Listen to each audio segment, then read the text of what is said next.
All right, so this is a little bit of information about the pelvic floor muscles, okay?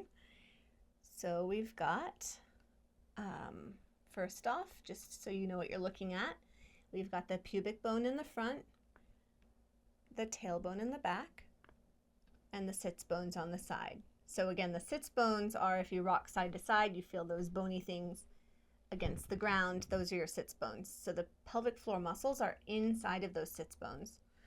So they're all of these things in red, from the tailbone to the pubic bone, sit bone, sit bone. It's like a sling at the base of the pelvis. So they've got 4 functions. They're stopping pee and poop. They're also letting pee and poop out. So that sphincteric function is the first one.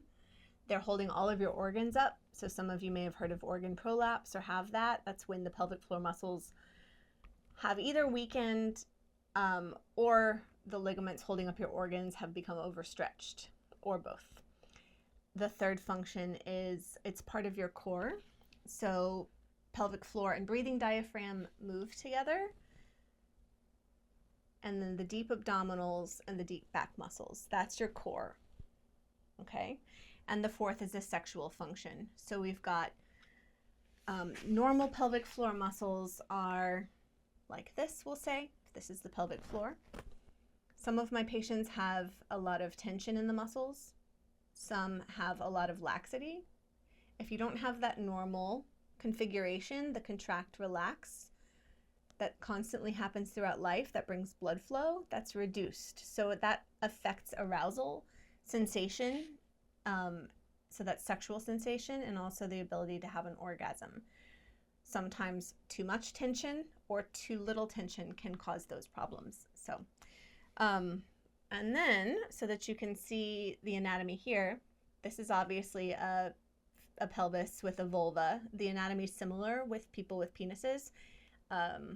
It's just slightly different configuration, but the function is the same.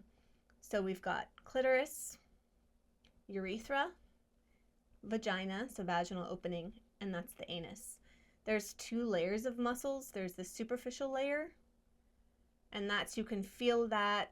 Some people don't have the ability to differentiate, but for those of you who can, if you're stopping pee, kind of a small motion, that's those first layer, the layer 1 muscles. The deeper layer are deep inside, and that's if you're stopping a fart, you might just be squeezing the anal sphincter, but you also probably will feel this sort of lift.